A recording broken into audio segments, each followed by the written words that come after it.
Welcome back to my channel. আজকে হচ্ছে 26শে জুলাই শুক্রবার, আর সকাল 6:20 মতন বাজে। আর এখন আমি ওকে রেডি করে নিয়ে যাচ্ছি স্কুলে।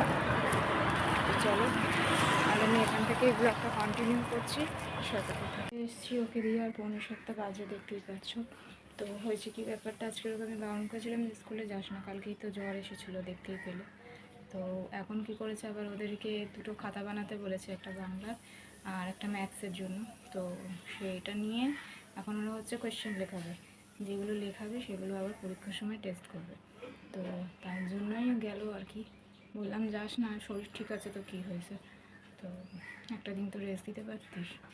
তো গেল না, শুনলই না কোনো কথা, চলে গেল। তো চলো, আমি এবার কাজ বাজ করি, করে এবার ওকে আনতে যাবো। আমাদের ঘরে সমস্ত মশলাই না ছিলে বেটে খাওয়া হয়, কারণ আমার ঘরে মোটামুটি মিক্সি নেই, আর শিলনোড়াই আছে। আর শিলনোড়ায় বাটা মশলা খেতেই আমাদের ভালো লাগে, তাই সমস্ত মশলা আমি বেটেই নিই। কারণ আজকে হচ্ছে ঝিঙে আর আলু দিয়ে একটু পাতলা করে ঝোল করবো, তাই।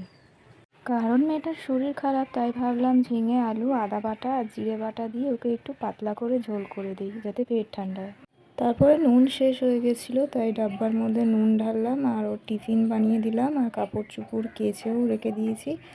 আর ওর খাবারটাও তৈরি করেছি, যাতে এসে খেয়ে নেয়। আর তারপরে বাসন টাসন মেজে রান্নাঘর পুছেও নিয়েছিলাম। তারপরে ওকে স্কুলে আনতে গেলাম। 9:10 বাজে, আর দেখো চুলে একটু শ্যাম্পু করেছি, স্নান হয়ে গেছে। ওরা মেয়েকে নিয়ে আসবো, 10টার সময় ছুটি হবে, নিয়ে এসে ওকেও আজকে একটু শ্যাম্পু করিয়ে দেবো। দেখতেই পেলে কাজবাজ সমস্ত কিছু হয়ে গেছে। তো আর এই কাকটা দেখো, এই কাকটা হচ্ছে প্রতিদিনই এসে আমাকে ডাকে, আর আমার বর বলে নাকি এটা হচ্ছে ওর ঠাকুমা। এরপর মেয়েকে স্কুল দিয়ে নিয়ে চলে এলাম, এবং আসার সময় একটা বড় সানলাইট, কমফোর্ট আর ভিম জেল এগুলো বাজার করে নিয়ে এলাম। তারপরে ওকে এসে আজকে শ্যাম্পু করিয়ে দিয়েছিলাম, আর তারপরে ওর কাপড় জামা কেচে মিলেও দিয়েছি। এখন হচ্ছে 12:25 মতন টাইম বাজে। তো দেখো ও হচ্ছে ঘুমিয়ে পড়েছে, থাকে একটু ঘুমো। আর কী বলো তো, পরীক্ষার আগে হচ্ছে কি না, ওকে আমি পড়াই না। কেন, যদি পরীক্ষার সময় তোমরা তোমাদের বাচ্চাকে কিন্তু সেইভাবে চাপ দাও না, তাহলে কী হবে বলো তো, ওরা না একটু নার্ভাস খেয়ে যাবে। নার্ভাস খেয়ে গিয়ে তখন কিছু আর লিখে আসতে পারবে না, মানে জানা জিনিসটাও ভুলে যায় আর কি। এটা হয় দেখবে, মানে বাচ্চাদেরকে না পরীক্ষার সময় কখনো চাপাচাপি করতে নেই। চাপাচাপি করলে তারা পরীক্ষার সময় বসে দেখবে নার্ভাস খেয়ে গেছে।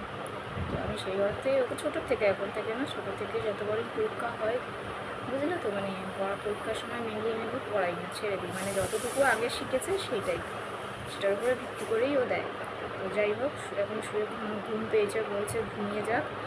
আর এখন আমি এই যে টাকা নিয়ে বসে আছি, কারণ এটা হচ্ছে সিলিন্ডারের টাকা, বুঝলে তো। কারণ আমার ঘরে হচ্ছে আমার নিজের নামে গ্যাস নেই, ঠিক আছে। কেন নেই, কারণ হচ্ছে কি, যে এই যে আমার পাশের যে ঘরটা, এই ঘরটা আমার জায়ের ঘর, আর নিচে আমার শাশুড়ির ঘর আছে।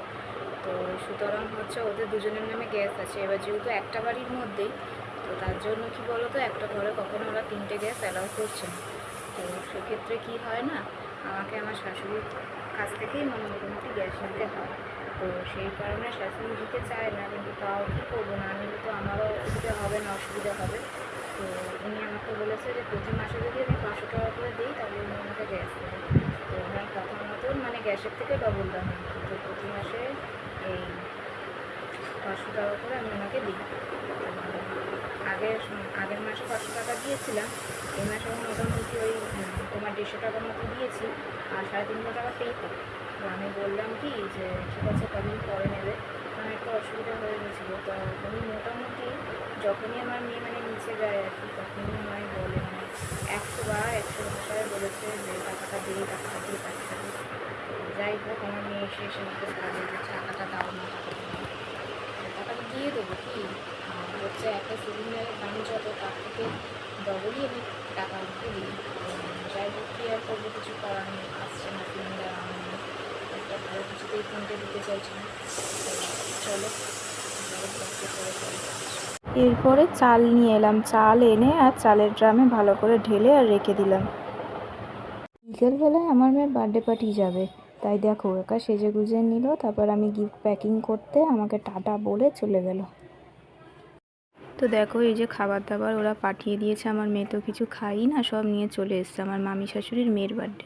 চলো আজকের মতো ব্লগটা এইখানেই এন্ড করছি। আবারও দেখা হবে কালকে একটা নতুন ব্লগ নিয়ে। আর অবশ্যই আমার চ্যানেলটা